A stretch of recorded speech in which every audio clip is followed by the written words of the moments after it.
আম্মা, আজ আমি যদি রোজা রাখি তাহলে কি রাতে গরুর গোশত দিয়ে ভাত দিবে? 6 বছরের ছেলে আরিফের মুখ থেকে এমন কথা শুনে আমিনা আঁচল দিয়ে চোখের জলটা মুছে বলল, হ্যাঁ বাবা, আজ তুই রোজা রাখ, তাহলে তো তাকে রাতে গরুর গোশত দিয়ে ভাত খাওয়াবো। মায়ের মুখ থেকে এমন কথা শুনে আরিফ চোখে মুখে আনন্দের ছাপ এনে বলল, তাহলে আমি আজ রোজা ভাঙবো না, আমার যত খিদে লাগুক না কেন। তুমি কিন্তু বাবাকে বলবে আজ আমি রোজা রেখেছি, বাবা যেন বাজার থেকে গরুর গোশত আনে। কথাটা বলে আরিফ বাইরে চলে গেল। আমিনা আঁচলে মুখ লুকিয়ে ডুকরে কেঁদে উঠল। ছেলেটা পেটের খিদে একদম সহ্য করতে পারে না, একটু পর ঠিকই খেতে আসবে, কিন্তু হাঁড়িতে তো এক মুঠো চাল নেই। ছেলেকে যে কচু ভর্তা দিয়ে অল্প ভাত খেতে দিবে সেই উপায়ও তো নেই।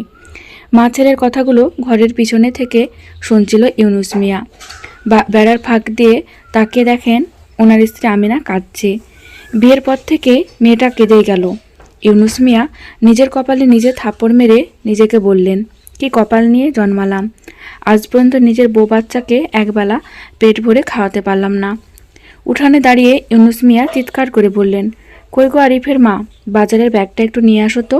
স্বামীর ডাক শুনে আমিনা বাজারের ব্যাগ নিয়ে ছুটে এলেন। স্ত্রীর হাত থেকে বাজারের ব্যাগটা নিয়ে ইউনুস মিয়া হেসে স্ত্রীকে বলল, আজ বাজার থেকে গরুর গোশত কিনে আনবো, রমজান মাস চলে, একদিন তো ভালো মন্দ খাওয়া উচিত। আমিনা কাঁপা কাঁপা গলায় বলল, গরুর গোশত আনবেন, টাকা কই পাবেন? ইউনুস মিয়া স্ত্রীকে ধমক দিয়ে বললেন, তুমি মেয়ে মানুষ, তুমি চিন্তা করবে ডালে লবণ বেশি হলো কিনা, ভাত বেশি নরম হলো কিনা, এইসব তুমি টাকার চিন্তা করতে যাও কেন? কথাটা বলে ইউনুস মিয়া চলে যেতে লাগলো। তখন পিছন থেকে ওনার স্ত্রী আমিনা ডাক দিল। ইউনুস মিয়া পেছনে ফিরে তাকাতে ওনার স্ত্রী মাথা নিচু করে রইল। ইউনুস মিয়া তখন বলল, বুঝেছি, ঘরে চালও নেই, আমি কিনে নিয়ে আসবো। ইউনুস মিয়া মেম্বার সাহেবের বাড়ির ভিতরে এসে দেখে মেম্বার সাহেব বারান্দায় মাদুর বিছিয়ে ভাত খাচ্ছে আর একটা ছেলে মেম্বার সাহেবের পিঠ চুলকে দিচ্ছে। ইউনুসকে দেখে মেম্বার সাহেব হেসে বলল, আরে ইউনুস মিয়া যে, তা কি মনে করে? মেম্বার সাহেব খেয়াল করলেন ইউনুস মিয়া তার খাবারের দিকে তাকিয়ে আছে। মেম্বার সাহেব তখন হেসে বলল, রোজা রাখলে গ্যাস্ট্রিকের ব্যথাটা বেড়ে যায়, তাই আর রোজা রাখি না, আগে 30টা করে রোজা রাখতাম। তা তুমি কি মনে করে? ইউনুস মিয়া মাথা নিচু করে বলল, মেম্বার সাহেব, কয়েকদিন আগে আপনার এখানে 3 দিন কাজ করেছিলাম, টাকা যদি আজকে দিতেন তাহলে ঘরে 2 কেজি চাল কিনে নিয়ে যেতাম। তাছাড়া ছেলেটা আজ রোজা রাখছে, ওর মার কাছে বায়না করেছে রাতে গরুর গোশত দিয়ে ভাত খাওয়ানোর জন্য। মেম্বার সাহেব বিরক্ত হয়ে বলল, তোর টাকা নিয়ে কি আমি পালিয়ে যাচ্ছি যে 2 দিন পর পর টাকার জন্য আসিস? বলছি তো টাকা দিয়ে দিব পরে। তোর ঘরে চাল নাই আর তোর ছেলে কোন আক্কেলে গরুর গোশত খেতে চায়? ছেলের জিব্বা কেটে ফেলতে পারিস না? এখন বিরক্ত করিস না, সামনে থেকে যা। কথাটা বলে মেম্বার সাহেব পিঠ চুলকাতে থাকা ছেলেটাকে বললেন, এই যা তো, ওজুর জন্য পানি দে, আমি খাওয়ার পরে জোহরের নামাজটা পড়ব। ইউনুস মিয়া মাটিতে কতখানি থুতু ফেলে মেম্বার সাহেবের বাড়ি থেকে চলে গেলেন। দোকানদার কাসেম ইউনুস মিয়াকে দেখেই বলল, আজ কোনো বাকি হবে না বলে দিলাম, তোমার এমনিতে অনেক টাকা বাকি জমেছে, সব টাকা শোধ করে তারপর বাকি নিও। ইউনুস মিয়া মুখটা মলিন করে বলল, ভাই, আমি সব টাকা শোধ করে দিব, সারাদিন রোজা রাখার পর লবণ মেখে যে ভাত খাবো সেই চালটাও ঘরে নেই, তুমি 1 কেজি আজ অন্তত দাও। দোকানদার কাসিম চিৎকার করে বলল, বিদায় হও তো, রোজা রেখে এমনিতেই মাথা নষ্ট, তুমি আর মাথা নষ্ট করো না।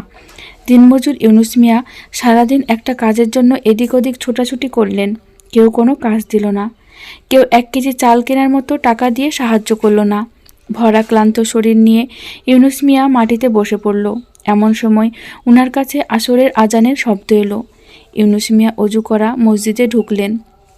নামাজ শেষে 2 হাত তুলে কাঁদতে কাঁদতে আল্লাহর কাছে বললেন, আল্লাহ, গরিবের পেট সহ কেন দুনিয়াতে পাঠাইলা?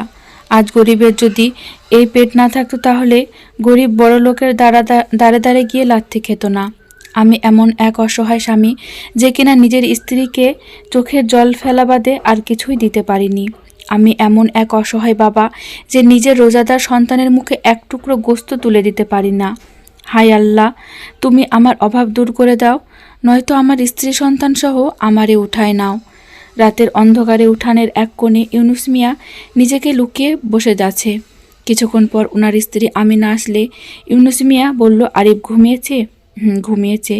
ছেলেটা সারাদিন খুব আশায় ছিল আমি গোশত কিনে আনবো, তাই না? কথাটা বলে ইউনুস মিয়া নিজের হাত কামড়ে ধরে কাঁদতে লাগলেন। ওনার স্ত্রী তখন ওনার হাত ধরে বললেন, কান্না করেন না যেন, ইনশাল্লাহ একদিন আমাদের অভাব দূর হয়ে যাবে। এমন সময় একটা প্রাইভেট কার ইউনুস সাহেবের বাড়ির সামনে এসে দাঁড়ালো। প্রাইভেট কার থেকে একজন মুরব্বী লোক বের হয়ে ওনাদের সামনে এসে দাঁড়ালো।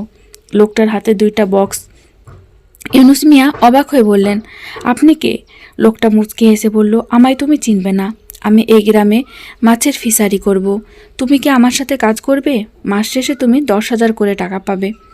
ইউনুস মিয়া এতটাই অবাক হয়েছিল যে মুখ দিয়ে কোনো কথা বের হচ্ছিল না। লোকটা তখন ইউনুস মিয়ার হাতে কিছু টাকা আর বক্স 2টা দিয়ে বলল, এই নাও তোমার অগ্রিম টাকা, আর এখানে গরুর গোস্তের তরকারি আর ভাত আছে, স্ত্রী সন্তানকে নিয়ে খেয়ে নাও। কথাগুলো বলে লোকটা যখন চলে যাবে তখন ইউনুস মিয়া বলল, আপনি জানেন কি করে আমার সন্তান গরুর গোস্ত দিয়ে ভাত খেতে চেয়েছিল? লোকটা পিছন ফিরে হেসে বলল, তোমার নামাজের পিছনের কাতারে আমি ছিলাম।